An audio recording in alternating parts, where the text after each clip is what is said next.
भगवान शांभु सदाशिव ने 24,000 श्लोकों में शिव महापुराण को लिखा। कहते हैं कि शिव महापुराण को जब सूत जी महाराज सुना रहे थे, एक बार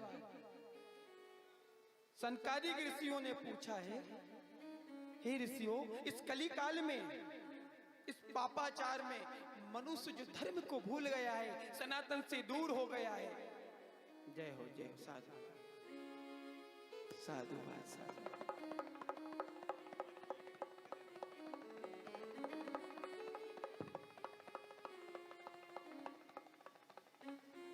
कई लोग बगल से नहीं आ पा रहे होंगे, मगर देख लो 160-70 किलोमीटर पड़ता है हमारा, इधर हाट पिपलिया क्षेत्र में है बरोठा गांव, देवास से अंदर नेवरी भाटा से। सभीयों को माँ, आप लोग रुको, भंडारा पाके जाना। जो बाहर से आया है ना, जल्दी मत करो, 5 बजे बदले ज्यादा सबकी व्यवस्था कराओ, है ना। कब तक रुकेंगे भैया बरोठा वाले, जाओगे कि रुकोगे? भोपाल जाना है। देखो हमसे मत कहो, जल्दी जल्दी मत करे। कोई शादी है कि ब्याह है? अच्छा भाने है। फिर पूर्णाहुति के दिन कौन आएगा? 13 तारीख आओगे ना? साधु बात। एक घड़ी आधी में पुण्य, एक क्षण भी यदि भगवान के लिए दिया। बरोठा से फोन आया एक बार, आज विदिशा से भी लोग आ रहे हैं, गुरुजी रुद्राक्ष मिल जाएगा क्या? मैंने कहा भैया तुम पुकारो तो शंकर भी तुम्हें मिल जाएगा, तुम तो रुद्राक्ष ही कह रहे हो। किसी मैया ने लिख के दिया, गुरुजी क्या माता बहन भी तुलसी और रुद्राक्ष को धारण कर सकती हैं? इंग्लिश प्रेस से माता जी हैं, नाम लेने को मना करा है। मैया ने लिख के दिया है कि रुद्राक्ष को महिलाएं धारण कर सकती हैं, स्त्री भी रुद्राक्ष को पहन सकती हैं और हर स्थिति में पहन सकती हैं। क्या? हाँ मैया, रुद्राक्ष को ध्यान रखना, हर व्यक्ति रुद्राक्ष को धारण कर सकता है। व्यक्ति तो व्यक्ति, जानवर भी रुद्राक्ष को पहन सकता है। कहां लिखा है? शिव पुराण में लिखा है। भगवान शिव ने एक वैश्यनाथ अवतार लिया है। जय हो मैया जय।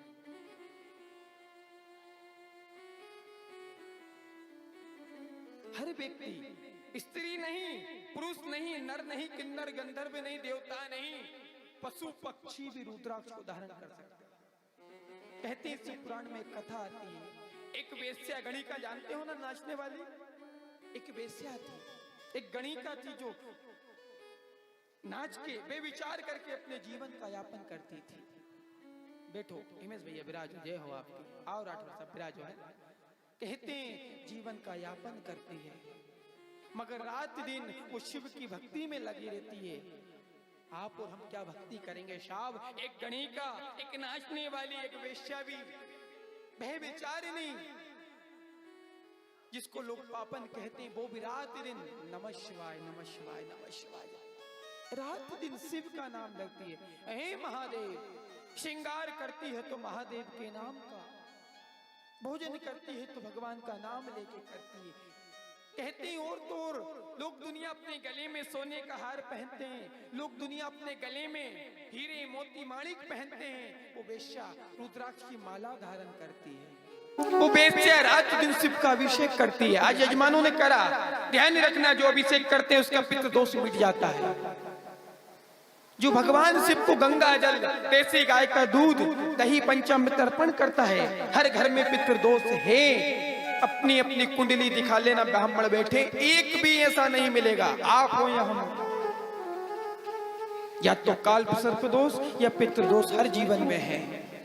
मगर कहते हैं जो भगवान शिव का अभिषेक करता है उसका पितृ दोष समाप्त होता है। और आवाज कम, इसलिए निरंतर भगवान का स्मरण करें, भोले से प्रार्थना करें। वो वेश्या, वो गणिका रात दिन भगवान का स्मरण करती है, श्रृंगार करती है तो रुद्राक्ष की माला पहनती है, हाथों में रुद्राक्ष पहनती है, गले में रुद्राक्ष पहनती। और तो और कहते हैं उस वेश्या के यहाँ एक मुर्गा था, एक बंदर था, वो बंदर और मुर्गे को भी रुद्राक्ष धारण कराती थी।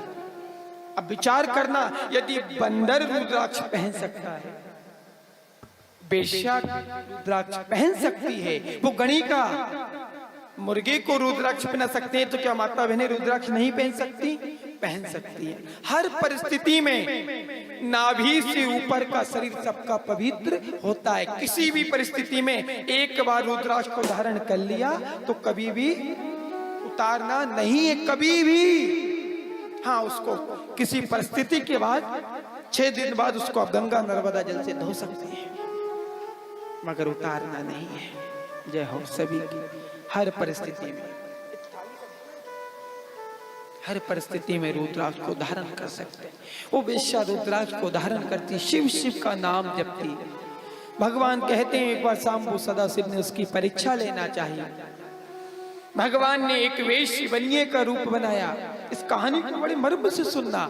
जीवन में भगवान किसी भी रूप में हमारी परीक्षा लेने आ सकते हैं और हमें परीक्षा में फेल नहीं होना है।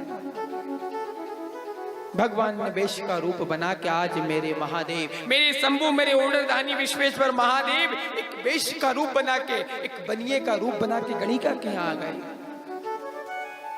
गणिका बैठी हुई थी, मुर्गे को रुद्राक्ष धारण करा रही थी, बंदर को शिव शिव का नाम ले रही थी। उस बनिए ने आके कहा, हे गणिका देवी क्या कर रही हो आप? कि मैं गणिका हूं, मैं वेश्या हूं, मेरा तो काम व्यभिचार करना है, पर पुरुषों का संग करना है, मगर मेरे शिव की भक्ति में संलग्न रहती। कि रुद्राक्ष धारण करने से क्या होता है? कि रुद्राक्ष धारण करने से मेरे को मेरे महादेव की प्राप्ति होती है। तुलसी पौधा नहीं है, साक्षात श्री कृष्ण है। रुद्राक्ष मोती नहीं, साक्षात ये रुद्र के आंसू हैं, साक्षात महादेव है। जिस कंठ में रुद्राक्ष होता है और यदि वो भोजन करता है तो यज्ञ का फल मिलता है। वेश्या ने रुद्राक्ष को धारण करा, शिव जी आए। एक बनिए का रूप था, शिव जी के हाथ में एक शिवलिंग था जो मोड़ियों से जड़ा हुआ था। कहते हैं सतयुग में रत्न के लिंग की पूजा होती थी, त्रेता में स्वर्ण के लिंग की पूजा होती थी, द्वापर में भूल गए हम तो काय की पूजा होती थी। कौन सा लिंग चलता था द्वापर में? कथा सुनी ना, आजकल तो बहुत सी महापुराण सुनते हैं। सतयुग में रत्न की, त्रेता में स्वर्ण और द्वापर में कोई बोलो ना भैया पारे के पार्थिव लिंग की पूजन होती थी। मगर कलयुग में